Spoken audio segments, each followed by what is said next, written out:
Greetings and welcome to the Zeta 3Q24 earnings conference call. At this time, all participants are in a listen-only mode. A question-and-answer session will follow the formal presentation. If you require operator assistance during the conference, please press star 0 on your telephone keypad. As a reminder, this conference is being recorded. It is now my pleasure to introduce you to your host, Madison Saras, Investor Relations.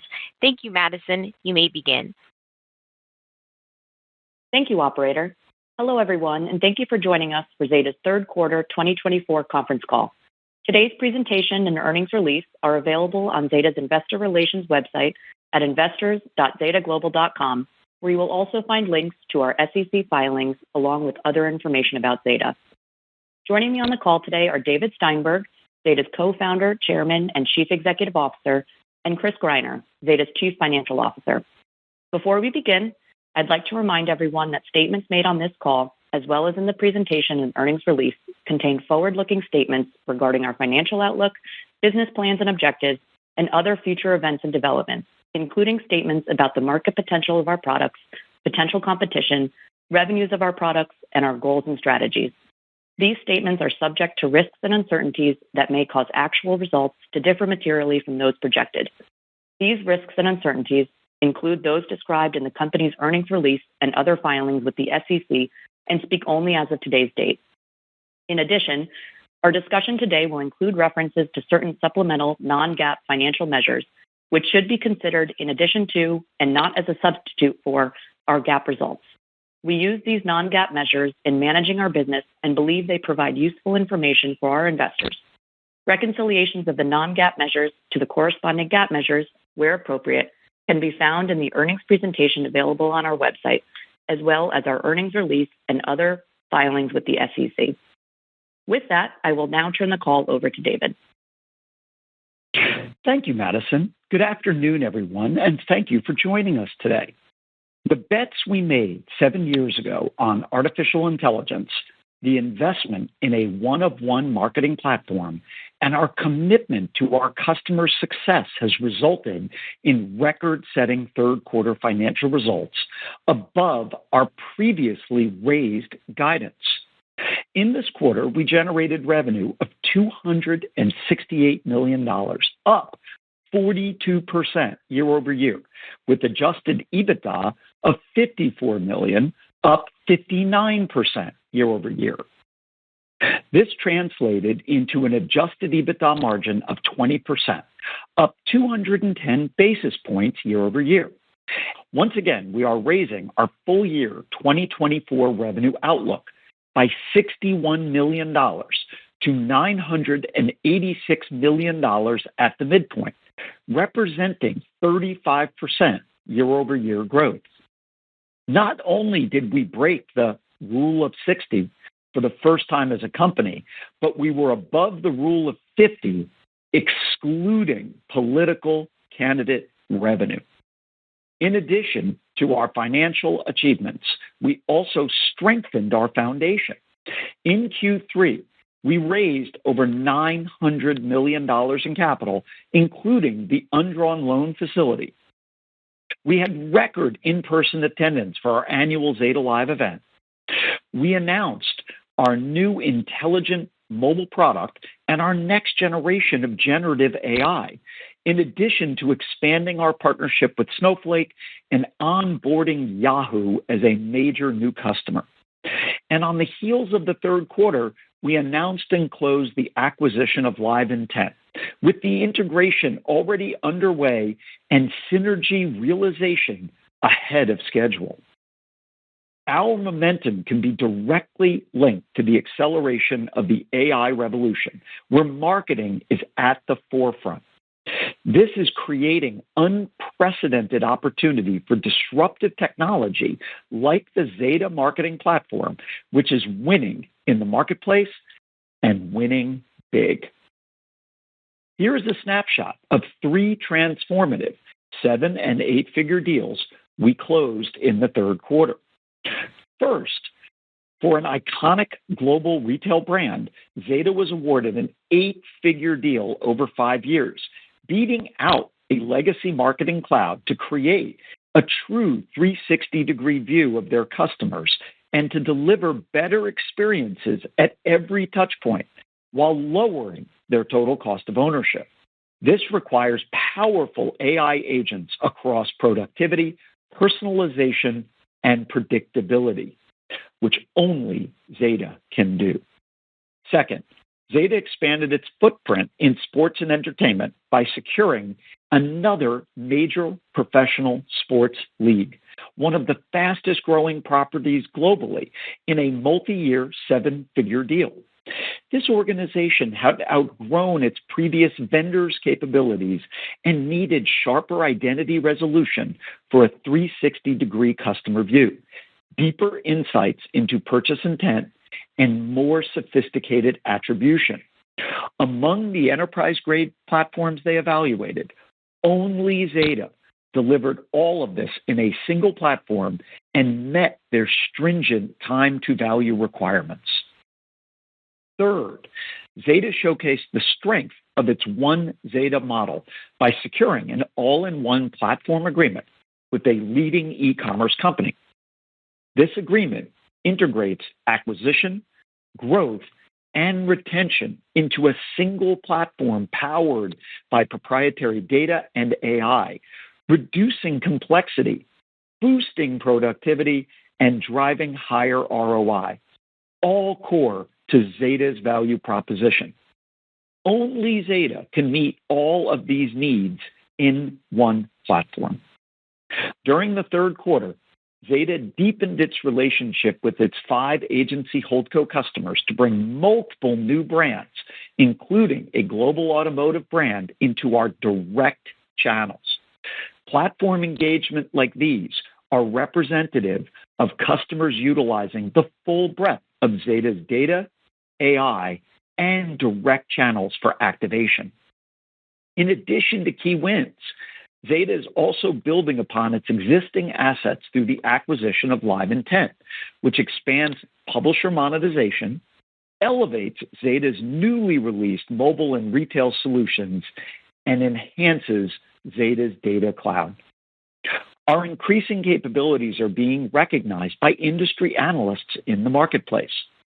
We were named a leader in marketing automation software by Forrester and a strong performer in the CDP Wave, also by Forrester, the only enterprise-grade platform to be cited at these levels for each category. We also created and expanded partnerships this quarter with Yahoo and Snowflake. The Yahoo partnership announcement had multiple facets. First, we announced that Yahoo selected Zeta to deliver intelligent-powered marketing. This means they will migrate their email marketing, which includes hundreds of millions of people, to the AI-powered Zeta Marketing Platform.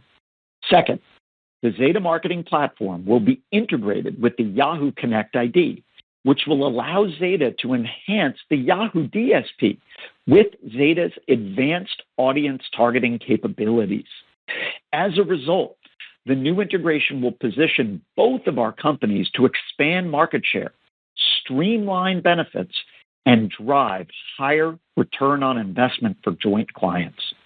And last, we announced the Zeta Data Cloud will be interoperable with the Yahoo Connect ID, which unlocks comprehensive insights and allows for the creation of unique intent-based audiences.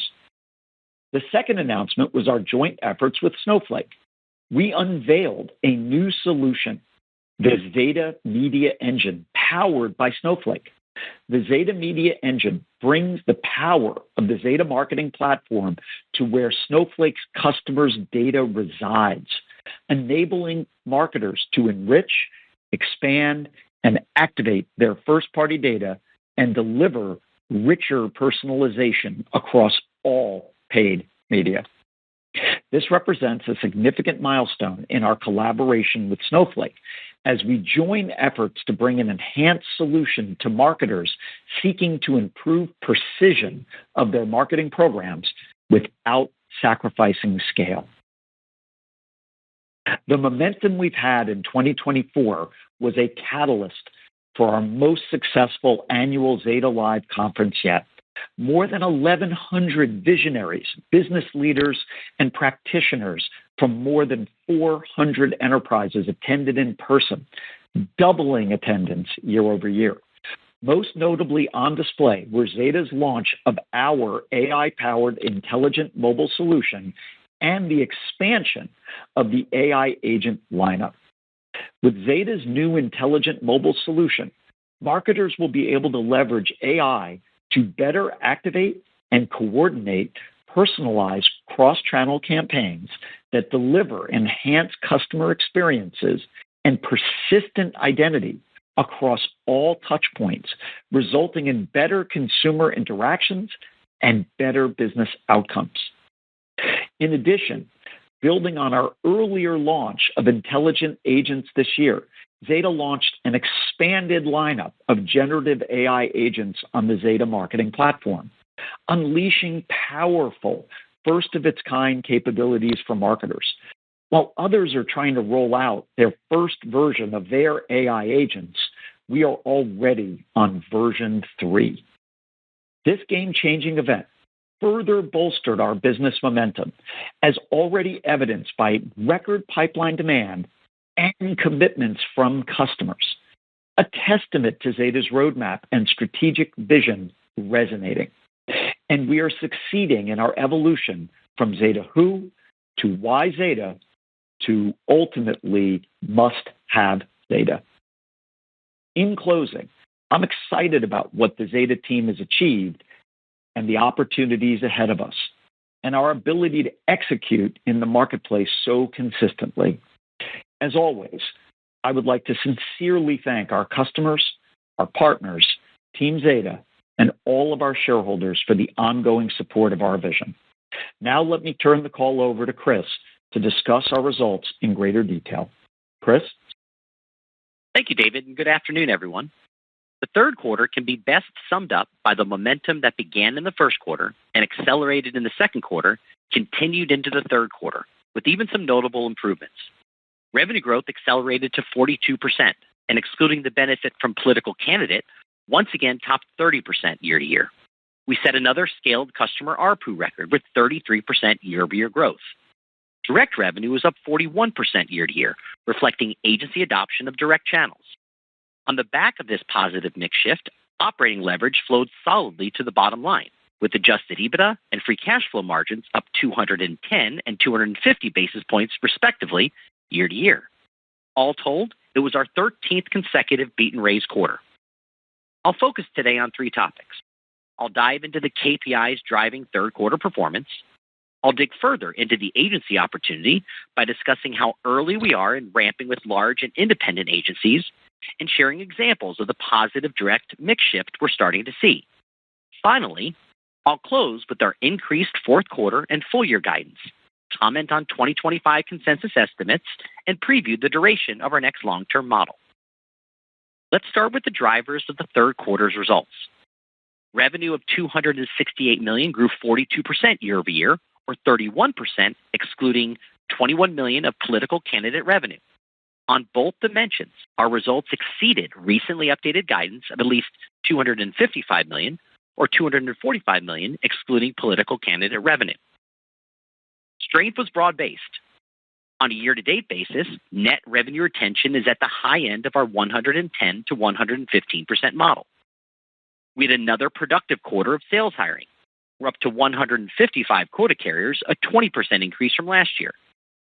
Re-accelerating sales headcount comes at an opportune time, with the RFP pipeline up 60% from just 90 days ago, which is attributable to Zeta Live and multiple industry analyst reports naming Zeta as a leader. Total scaled customer count grew to 475, up 8% year to year, and 7 quarter to quarter, with scaled brand count up 25 versus 2Q. Super scaled customers of 144 was up 16% year to year and flat quarter to quarter, with super scaled brand count up 9 quarter to quarter and 29% year to year.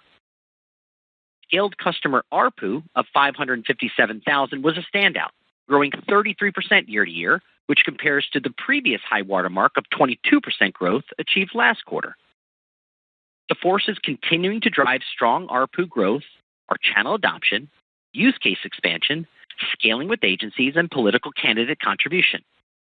From an industry perspective, 5 of our top 10 industries grew faster than 35% year over year, with insurance, technology and media, and consumer and retail leading the way. On the back of 41% year-to-year growth, direct mix climbed to 70%, up from 67% the first 6 months of 2024 and on par with 3Q last year, reflecting positive mix shift from our agency customers.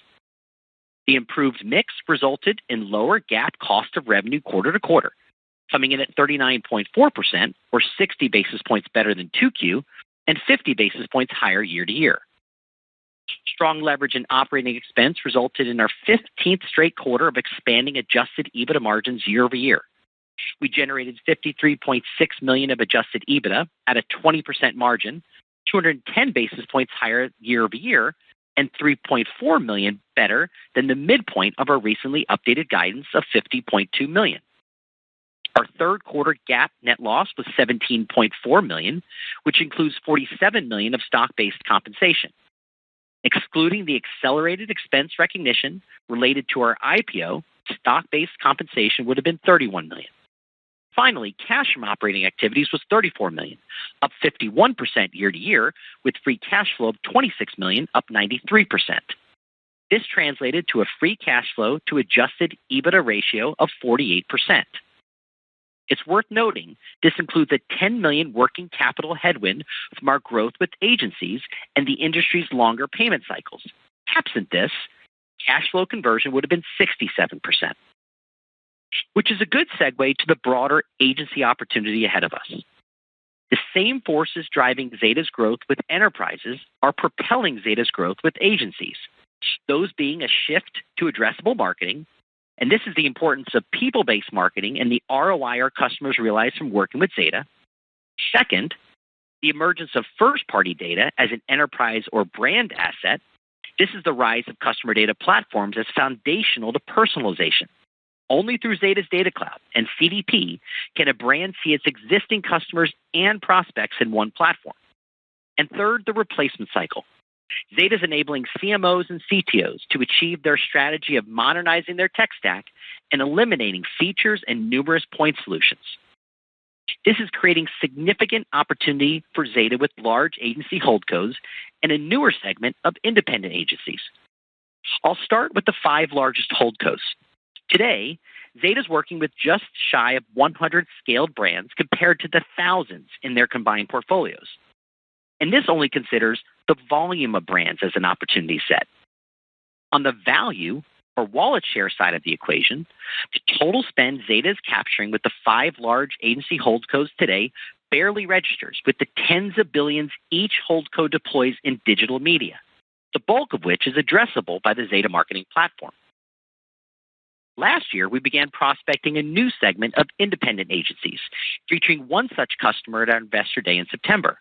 Since then, we've expanded our agency sales team to go after more of the independent agency market, encompassing well over 1,000 standalone agencies who deploy billions in digital spend annually. We're growing our footprint within the agency ecosystem and shifting mix to direct channels. Here's a few examples just from the third quarter alone.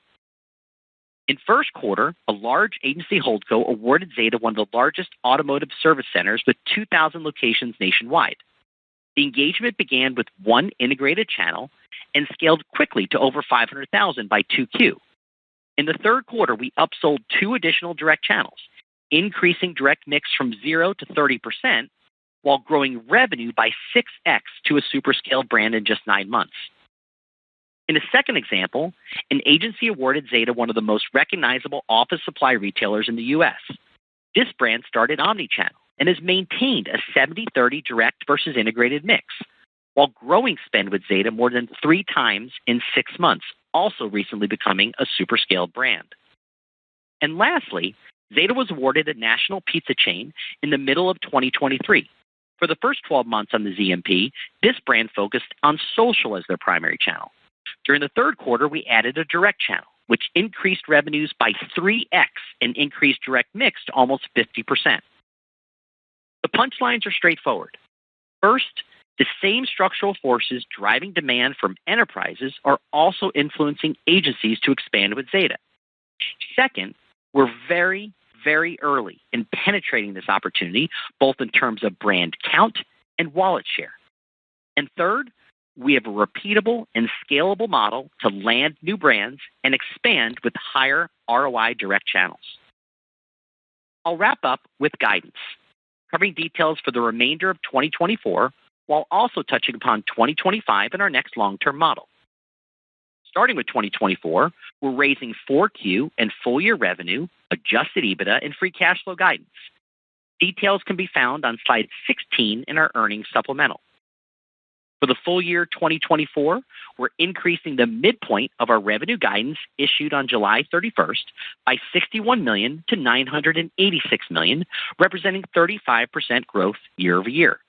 We've outlined our increased guidance into 3 steps, given the moving parts associated with live intent, political candidate revenue, and our equity raise. You can refer to slides 18 and 19 in our earnings supplemental for ease of tracking. Step 1 is live intent.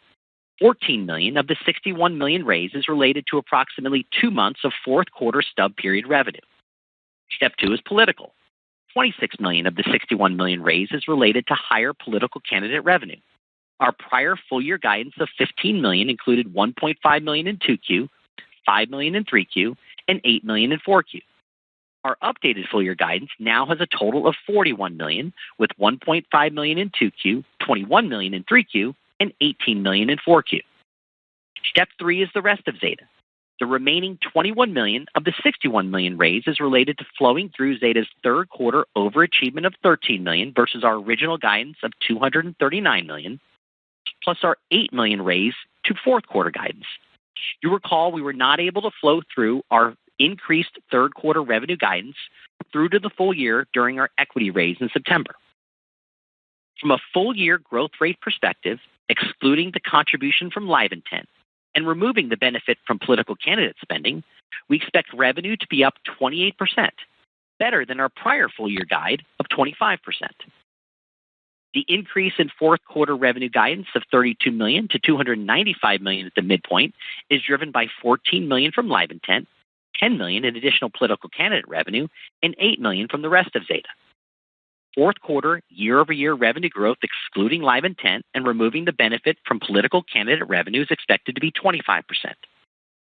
In terms of full year 2024 adjusted EBITDA, we're raising the midpoint of 2024 guidance by $13 million to $188.5 million, representing a year-over-year increase of 46% or 19.1% margin, an increase of 140 basis points year to year. In a similar vein as revenue, half of the raise stems from flowing through third quarter upside versus our original guidance, while the other half is in connection with our fourth quarter raise. We're increasing the midpoint of fourth quarter adjusted EBITDA by $6.5 million to $65.9 million or 22.3% margin, up 105 basis points year over year. We're also raising the midpoint of full year 2024 free cash flow guidance to $90 million from $85 million in our prior outlook. This represents a cash conversion percentage of 48% versus 42% in 2023. 2 items worth noting on this point. First, in connection with the third quarter's equity raise and acquisition of live intent, we incurred $6.2 million in one-time charges, the bulk of which is related to acquisition-related expenses, which will be paid in the fourth quarter. The savings being realized in higher free cash flow in 2025. And second, we continue to be conservative in our assumptions for net working capital related to longer payment cycles agency customers adhere to. Collection risk with these customers remains extremely low. Before we take your questions, I'll close by previewing our thoughts on 2025 and our next long-term model. We'll provide full details on each during the fourth quarter conference call in February. As we sit here today, we're very comfortable with 2025 consensus revenue growth, adjusted EBITDA margin, and free cash flow estimates. As it relates to consensus revenue growth of 17%, this excludes the contribution from live intent, but includes what is likely a 4 to 5 point growth headwind from 2024 political candidate revenue. So on a pro forma basis, 2025 consensus revenue growth is effectively 21 to 22% next year. Once again, we're very comfortable at these levels. Second, we're looking forward to sharing our 2025 guidance and the details of our next long-term model, Zeta 2028, in February.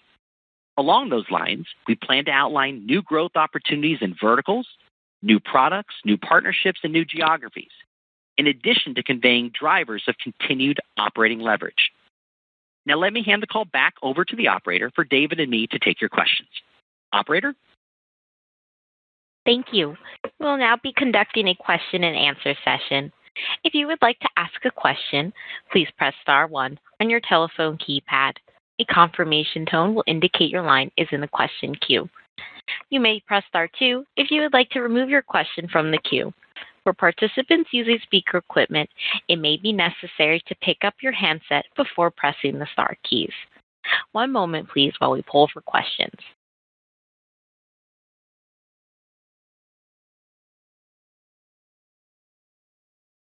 Thank you. Our first question comes from the line of DJ Hynes with Canaccord Genuity. Please proceed. Hey, guys.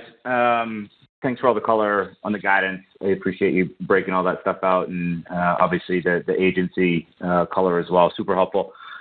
David, I want to ask about a completely separate topic, which is publisher cloud, right? It's newer to the business. Just can you talk a little bit about your vision there, how to think about sizing the potential for that opportunity? I just don't have a good feel for how material that effort might be. Well, thank you, DJ. What I'd start by saying, we see the publisher cloud as sort of our next really meaningful growth opportunity. We've got, obviously, CTV, which is growing very, very rapidly at scale. And then we've added mobile, which we're very excited about. And mobile, we expect to scale very, very quickly over the next few years. As you think about the publisher cloud today, the vast majority of publishers are not able to build deterministic marketing capabilities to an individual that's visiting their portal, because you've got a third-party SSP. The third-party SSP has to connect to a third-party DSP, and the third-party DSP has to come up with a deterministic data set. Most of the DSPs do not have that.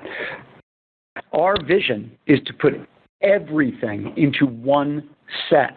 Just like when we launched the ZMP, we put AI and data as native to the application layer.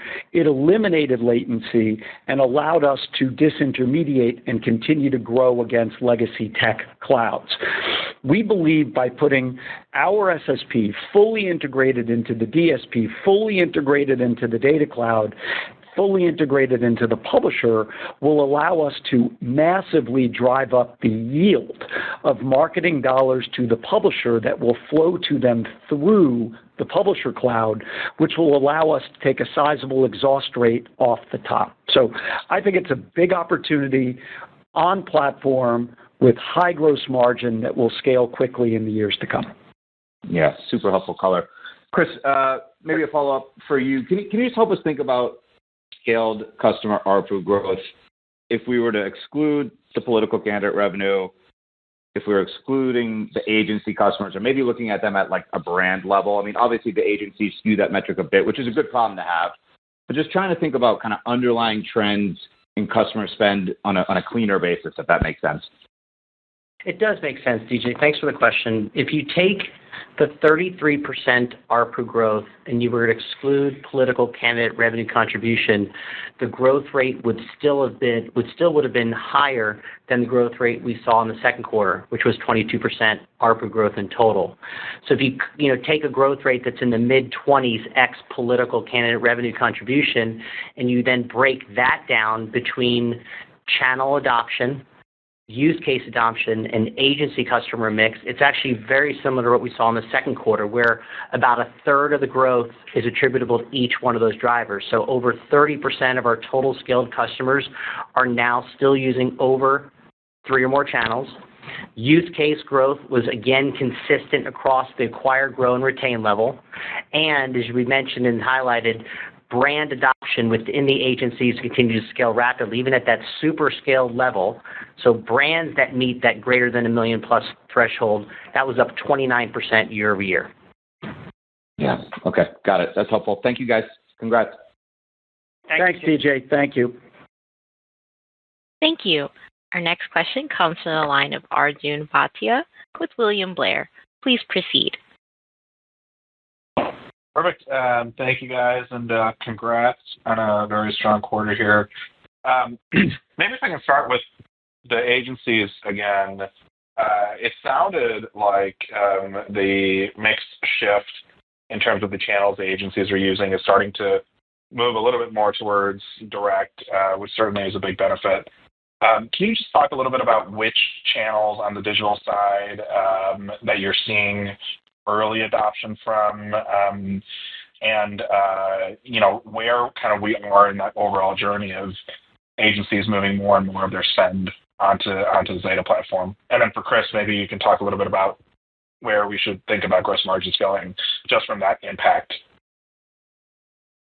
So thank you, Arjun. I appreciate the congratulations. What I would say is, as our favorite tagline of "We are just getting started," it is perfectly encapsulated in the migration of our agency clients from integrated platform to direct. What I would say is the three biggest wins we're seeing right now are connected television, online video, and mobile. We're seeing the mobile adoption rate happen perhaps a little bit faster than we originally expected. But it's been exciting because not only have we been migrating some of the existing customers over, but as new brands have come on, as I think Chris did a really good job of outlining in his prepared remarks, we're seeing them start on direct. And I think that's a trend that will continue. If you look at our most mature agency client, who, by the way, is still growing nicely, but our most mature, I'll remind you, the first year they worked with us, they were approximately 93% integrated and 7% direct. In their third year, that was over 50-50 for direct versus indirect. So we don't need to move from 10% to 90% to continue to move the mean up, which continues to move on platform versus integrated, which continues to drive gross margins, which I'll let Chris talk about. Yeah, so I think starting, Arjun, with the 41% direct revenue mix, if you were to break down which channels drove that and then why we saw a benefit of mix, you had email growing almost 30% at 29%, display video growing 46%, and CTV growing north of 150% year over year. And that, by the way, that still has social growing over 50%.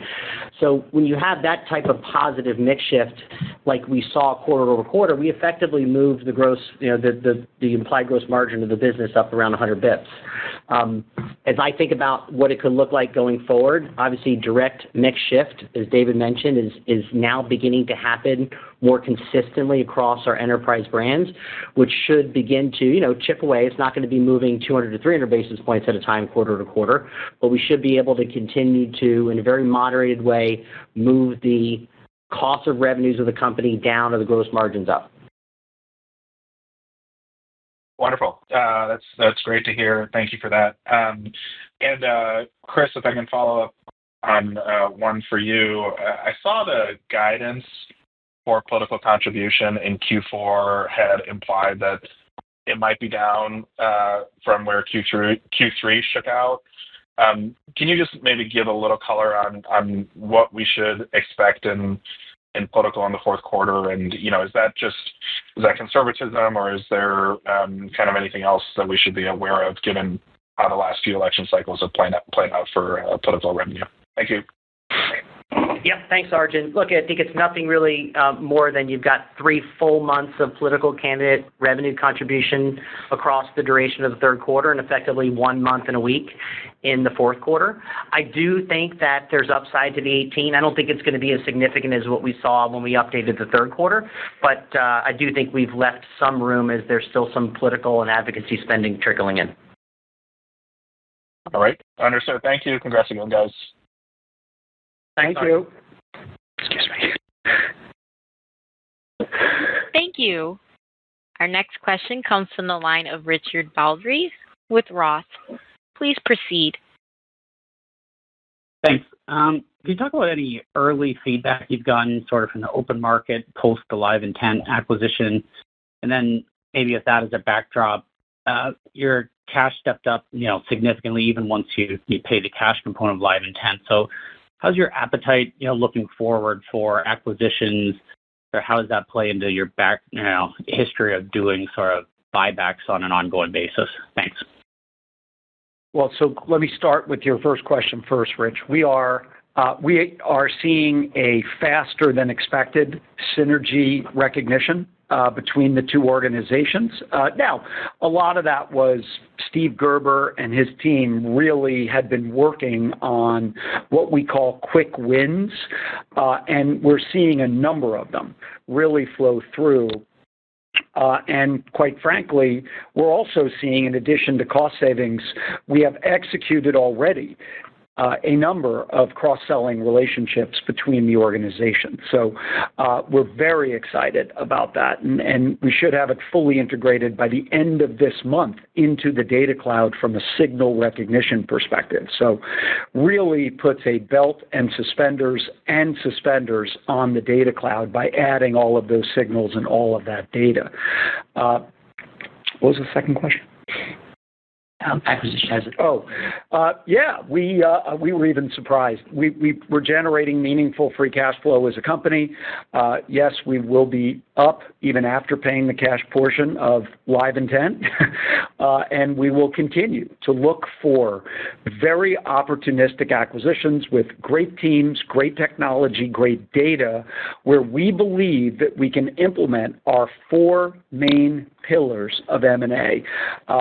We're going to stay disciplined to that, but what I would tell you in the current environment, I believe we'll be able to continue to add great companies to Zeta in the coming months and quarters.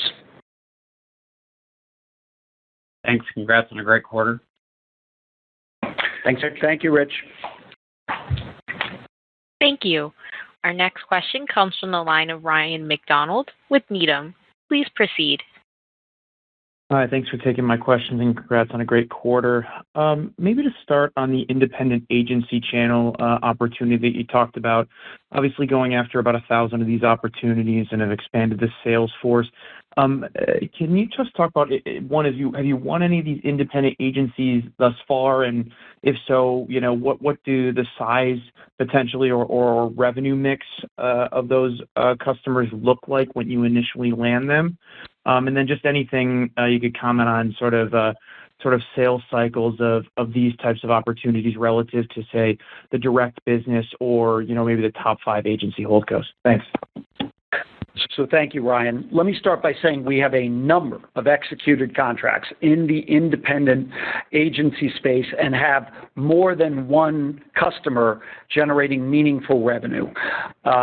The beauty of these relationships is they are all, for the most part, I would say the vast majority are on platform. It's a platformization of the ZMP to the independent agency that allows them to be hands-on keyboard for their customers. So they are very high gross margin, they are on platform, and they can scale very quickly. From a sales cycle perspective, I would say it's sort of in the middle. If we can generally close a enterprise client in a faster period of time than a very large agency holdco, these are sort of in the middle. But I would tell you, in particular, coming out of Zeta Live, the pipeline for these independent agencies is up multiples. And I expect we will have very good news on more than one of these to grow that this quarter. Super helpful. Maybe just then on a second question on the Live Intent business as you start to get that integrated and go to market there. Is there any difference in sort of how the go-to-market motion or the seasonality of that business operates, or is that more of a ratable revenue stream that we should expect as we move forward? And then any differences on the margin profile relative to core Zeta? Thanks. Yeah, so to answer your last part first, yes, it's an exhaust rate business where you're taking a percentage on both sides of the transaction. So you take a percentage from the advertiser and you then take a percentage of that net from the publisher. So it's a very high gross margin business, all of which is on platform. So I think that should be additive as we're able to really scale that business in the years to come. As it relates to its cycle, it'll have a slightly higher Q4 only because ad dollars tend to come in at a slightly higher growth rate in the fourth quarter, just across the ecosystem. But I expect it to continue to be a very solid, very steady channel for us in the years to come. And, quite frankly, one of the things I love about the business is they have a bunch of blue chip clients that don't buy our products, and we have a bunch of blue chip clients that don't buy their products. The ability to cross-sell here is very unique. And I will tell you, we've already executed a number of contracts to cross-sell and are generating revenue from their customers in. So it's an exciting deal for us. Ryan, they also have a consistent go-to-market sales model like Zeta does, meaning a hunter-farmer. So it really kind of folds in very nicely. Excellent. Thanks for the color. Thank you. Thank you. Our next question comes from the line of Terry Tillman with Truist Securities. Please proceed. Yeah, I'll echo congratulations as well. Hi, David, Chris, and Madison. Some of my questions have been answered, but one of the statistics that I think, David, you had discussed was 60% plus RFP or RFP pipeline growth. I hope I got that right, but from 90 days ago, that seems pretty dramatic. I'm curious if you could kind of double click on that in terms of, is this the replacement cycle that's accelerating, or was it some of the sales reps that Chris was talking about that you added and they're just having an effect and becoming productive? Maybe the timing of Zeta Live. I just love to unpack that a little bit more, because it sounds like that was a standout, and then I had a follow-up for Chris. Well, thank you, Terry. Actually, Chris said it, but I'll take the question. Yes, okay. The pipeline is up 60%. That we're very excited. It's probably the biggest pipeline increase we've ever seen, and we're already at scale. I think it was a combination of all of the above, right? What is the goal? The goal for Zeta is to go from Zeta Who to Why Zeta to must-have Zeta. And as we bring in substantially more senior sales reps than we ever have before, they bring books of business that help us evolve with that process.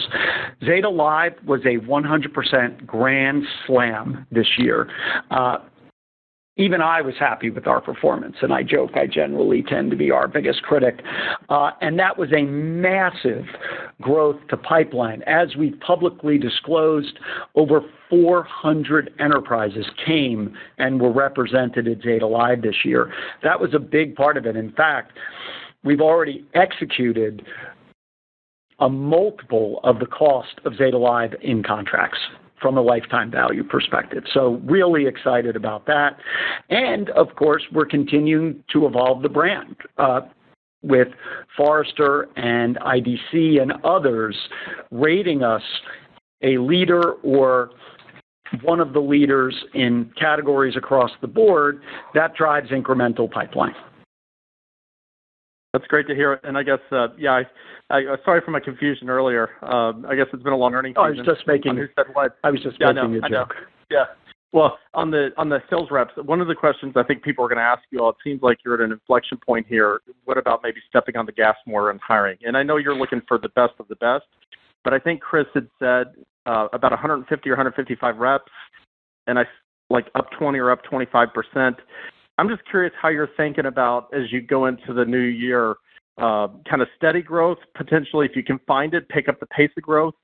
And this long-winded question I'll end it with, does that include the 25 to 30 folks from Live Intent? Thank you.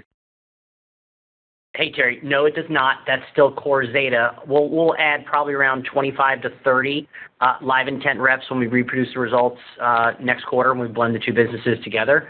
Look, it continues to be, as you said, really measured by quality over quantity. We continue to be very nicely diversified. In fact, half of our top 10 verticals grew over 35%. That's a first that we've had that type of balance at that growth rate. And we do try to hire on an industry vertical expertise. We still try to maintain the right ratio of hunters versus farmers. The hiring approvals are in full form. I mean, there's no holding back in that area with our sales leaders, but it is very much a focus on quality over quantity. And Terry, those 25 live intent salespeople are going to be selling core Zeta. So it's going to be a meaningful step up in salespeople right there. And as Chris said, we will hire every good salesperson we can get our hands on. Thanks, Terry. That's great color. Thanks. Thank you. Our next question comes from the line of Jackson Ader with KeyBank. Please proceed. Great. Thanks for taking our questions, guys. Good evening. Can we actually follow up really quickly, David, on what you just said about the live intent sales reps? Would the expectation be, or I guess, has it been, your experience that when you make an acquisition, bring on some salespeople, do they ramp as quickly or as consistently as net new hires that come from, other competitors or other areas of software? Or does it take them a little bit longer to get used to selling core Zeta? Thank you. So the answer is it depends on the business. It depends on the product line they're used to selling. In this case, Jackson, there are tremendous similarities between the products they're selling and many of the products we sell at Zeta. So there are products that are on platform, high gross margin, that I would expect them to hit the ground really running. And then there'll be products that it might take them a little longer to scale up on. But we're very excited and very bullish on this group of salespeople because there's so many similarities between their current products and what we sell. Okay. All right. Great. Got it. And then a quick follow-up on the agencies. I guess I totally understand the leverage and the benefit from like those top 5 agency holdcos, but I am curious, what kind of multiplier effect do the independent agencies have? And does that multiplier effect in terms of brands that you can attack per agency, does that dwindle as you go out to the long tail of like the 1,000 that you're trying to target? Thank you. Yeah, I mean, yes, if you get out from number 1 in scale to number 1,000 in scale, it will dwindle just, statistically. But what I would tell you is there are hundreds of independent agencies that represent billions of dollars in spend per year each. This is a meaningful opportunity, and we would expect each one of these independent agencies to be on platform, and we expect each one of them to be a super scaled customer at launch. Okay. All right, great. Thank you. Thanks, Jackson. Thank you.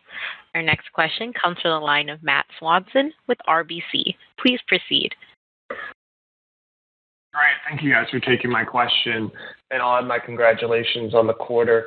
In a Rule of 60 quarter, it feels weird to be asking about a potential headwind, but across a lot of the advertising ecosystem, we've heard about kind of this political crowding effect for non-political spend, just brands kind of pulling back because the CPMs got high around political.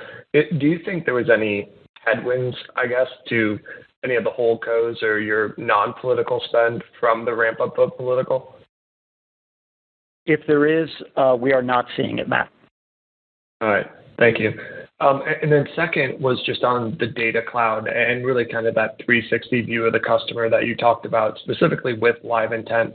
Can you just talk about kind of the compounding value of bringing differentiated data sets and how that kind of brings a more holistic view, kind of that 1 + 1 = 3 dynamic? Yeah, so one of the great things about live intent is the number of email hashed emails they see every month. You're talking over 240 million deterministic individuals that they're seeing across the entire internet. We're able to see that across a very large number of publishers.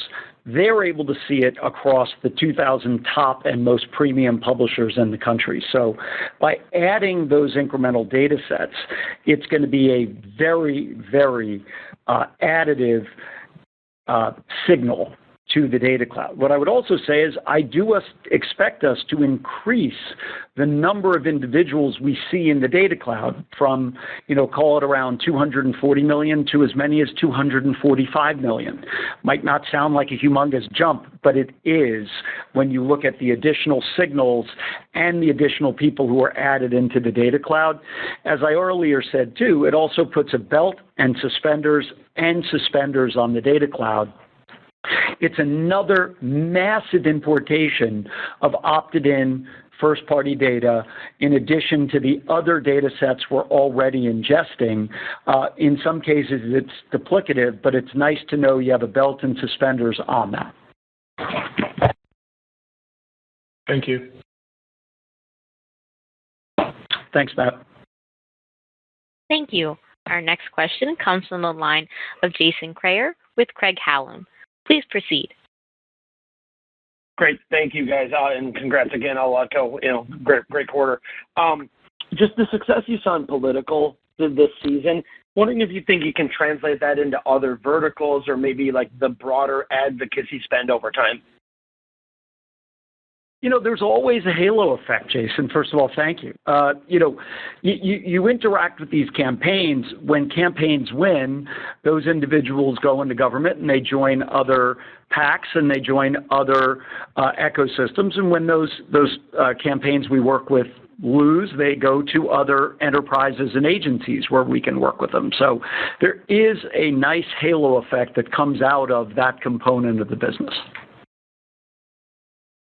Okay, and then maybe just a follow-up for Chris. Appreciate the color, on agencies and how that has impacted that EBITDA to free cash flow conversion.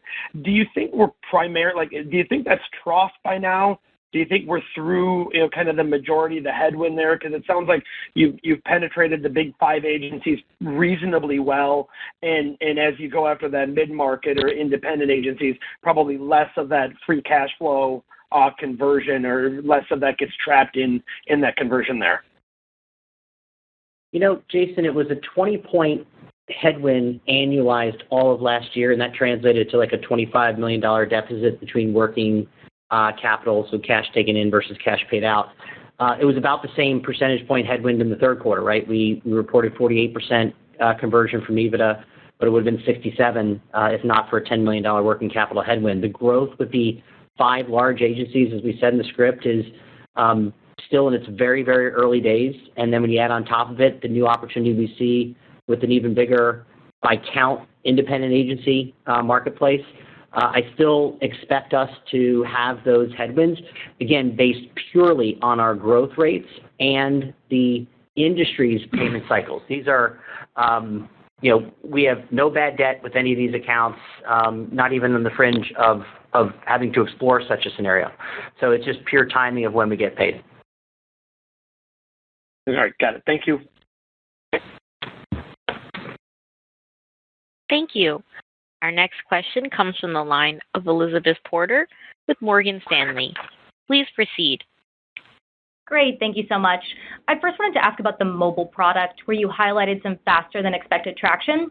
And I believe LiveIntent also has a mobile product. So I'd just love to better understand the capability of Zeta's mobile product versus LiveIntent, kind of what the go-to-market strategy is between the two products and how we could think about mobile adoption scaling into next year.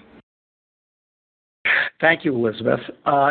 We are seeing mobile scale faster than expected. We have multiple enterprise clients and agency clients already on it. The real breakthrough for us was the ability to put AI at the heart of the mobile product as well, which allows us to target deterministic individuals wherever they are. That's a big differentiator from others who are not able to see to the deterministic level inside of that mobile environment. Live Intent has a number of identifiers into that mobile environment, including mobile ID number on, millions and millions of people. So the ability to put their capabilities together with our best-of-breed AI intelligent mobile product is scaling faster than expected. I think it'll be our next meaningful product line after connected television. Great. And then just as a follow-up, I wanted to ask about the collective contribution between political and advocacy. I believe last quarter it was referenced that it was less than $10 million collectively between political and advocacy. So is there an update that you could provide for Q3? And then looking ahead, the color on the halo effect was super helpful. And I just wanted to know if there's any cyclicality to keep in mind for the advocacy group as we think about next year. Yeah, it's interesting. If you compare let's kind of take them in piece parts. Compare what we're seeing in 2024 to the 2022 cycle. The growth in political candidate revenue is substantial. It was about back in 2020. Just looking at my notes here. Back in 2022. We're up over 440% in political candidate revenue, and it represents 56% of the total. Back in 2022, like 90% of the combined revenue was advocacy. In fact, advocacy on a third quarter basis versus the 2022 cycle is only up 3%. So it just so happened that this cycle, again, working across both sides of the aisle, political candidate contribution was much higher. I think advocacy, not only will it be a good contributor this year, but we're building a practice around it so it can sustain itself in 2025 as well, building people in addition to building capabilities into that ecosystem. But overall, political candidate contribution was a heavier part of our overall total advocacy and political candidate revenue this year. But as a mix, advocacy was actually down pretty substantially. Thank you. Thanks, Elizabeth. Thank you. Thank you. Our next question comes from the line of Koji Ikeda with Bank of America. Please proceed. Yeah, thanks for taking the question, guys. Two for me. And the first one, it's about the 2025 commentary, Chris. I totally understand this year is going to be great from a growth perspective, exit rate 40%, but then excluding political and inorganic contributions more like 25. And when we look at the organic side of the performance over the past 2 quarters, 30% plus. But when I think about the commentary that you have for 2025 on the organic standpoint, it looks like it's, low 20s. And so just, is there anything we should be aware of in the business or the way you're thinking about the business in 2025 where organic growth wouldn't reach a similar type of performance that we've been seeing here? Coach, I think what you're hearing from us directly is just Zeta wanting to continue to be conservative. And, we have a cadence where we provide significant amount of detail on the February call, which we'll do again, talk about not only the updated model for next year, but what's included in the new long-term model. We continue to see ourselves as being a 20% plus organic grower. My commentary would obviously imply that would be the case next year when you normalize for political candidate revenue. But we believe we have a great sales pipeline. We're building the sales force, many new products to bring to the market, which, again, 2025 is about setting a, understanding of what we're comfortable with, but continuing to be conservative, and we plan to update that in February. And remember, Koji, we came into this year below 20%, and here we are, right? So we're not suggesting we're going to continue to do it in that way, but there's nothing we're seeing in the business that's problematic. We're just trying to level set expectations. At the same time, a lot of people have said, are they going to hit next year? So we want to make it clear we see next year as a starting point, and we have beat and raised 13 quarters in a row. Our goal is to be sitting here a year from now and saying it's 17 quarters in a row. I guess that would be 16 statistically, but you understand my point. Totally get it. And just one follow-up here on live intent. When I look at the acquisition deck, it did mention pro forma revenue of around $76 million for this 2024. Any sort of update into the growth rates you're seeing there, post-close, and any sort of purchasing accounting assumptions that we should be thinking about with this acquisition? Thanks, guys. Hey, Koji. Just in terms of growth rates, what we said back when we acquired is a similar growth rate as Zeta's historically had. So call it right around 20%, a bit over that. And it's we're still in that kind of integration phase. We're excited about the synergies we're seeing. We'll give very specific guidance on the February call on what we're presuming for that business. But it's it's got a very healthy growth rate out of the gate. Thank you. Thanks, Koji. Thank you. Our next question comes from the line of Zach Cummings with B. Riley Securities. Please proceed. Hi, good afternoon, David and Chris. Congrats on another strong quarter.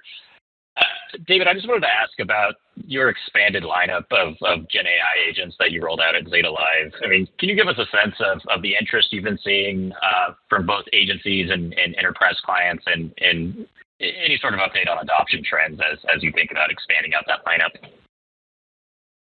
Yeah, so when we rolled out, I don't know if you were there, Zach, but when we rolled out the new AI Agent Studios, we did it on the innovation stage, which was the smaller stage.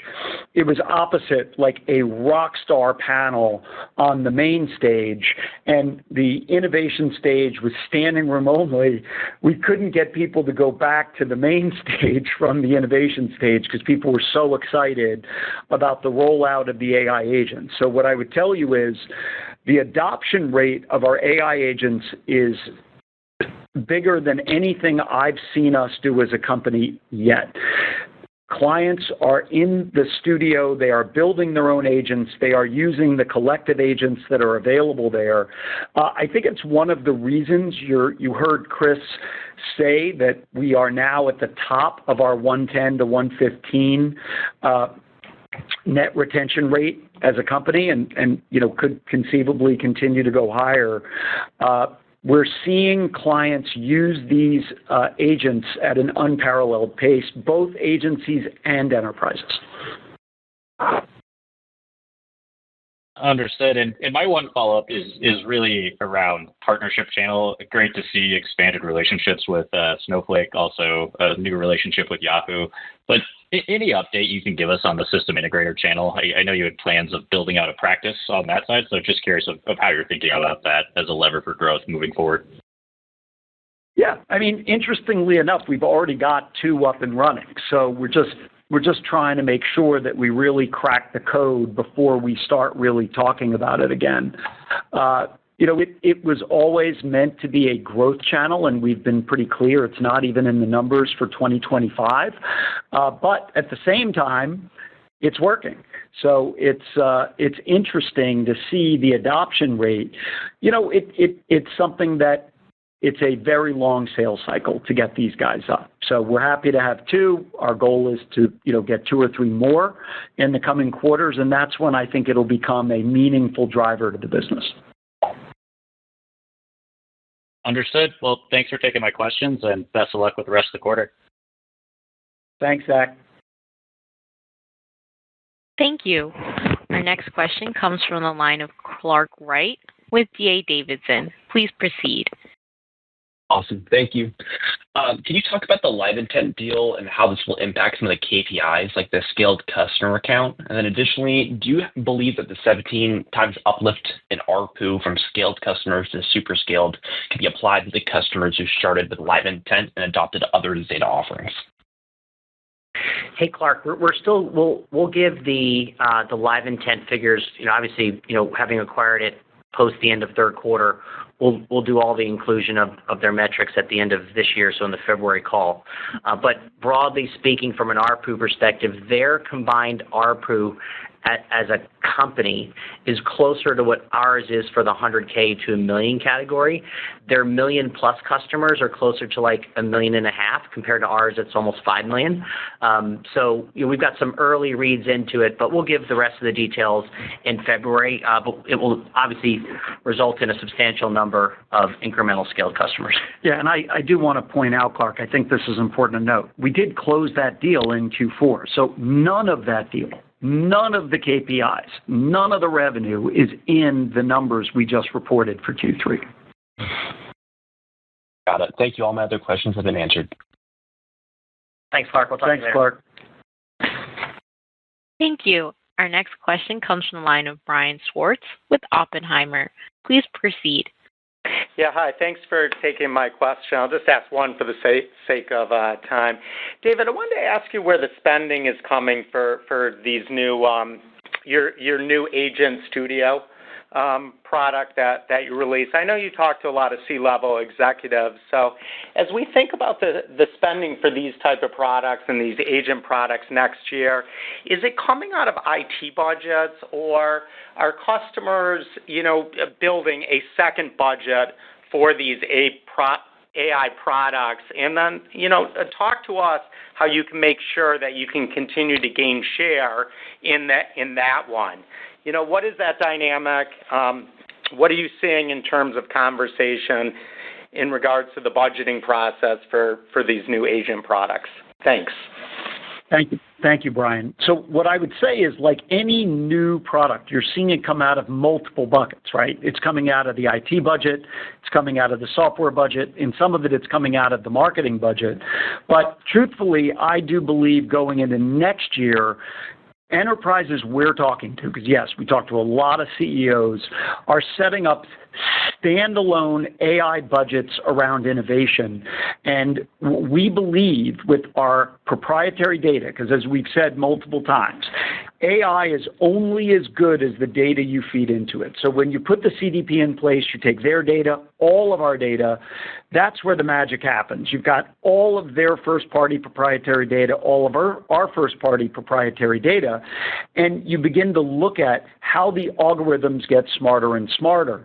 The beauty and the thing I love most about this component of the enterprise budget, Brian, is its cost savings to the enterprise. So we're able to put out an AI agent that can eliminate 10 $250,000 a year data science jobs, to put it in perspective. And in exchange for that $2.5 million in savings, they might be spending $200,000 or $300,000 with us. So it's a really, really good return on investment. And then from a growth perspective, what we find is our enterprise clients who use our CDPs, use our AI agents, are substantially stickier. They scale faster. Thanks for that caller. Congratulations on the results. Thank you, Brian. I really appreciate you. Thank you. Our last question comes from the line of Ryan MacWilliams with Barclays. Please proceed. Hey, guys. Thanks for taking the question. Love to hear just how the macro impacted Zeta in the quarter. And I know it's early, but have you noticed any changes from customers post the election in terms of unlocking marketing spend? And any thoughts into your customers' plans for holiday season messaging at this point for the fourth quarter? Yeah, Ryan. So, yes, the certainty of the election with a winner without a long, drawn-out process has led not just the markets to react positively, but we're also seeing advertisers unlock dollars that we might not have expected.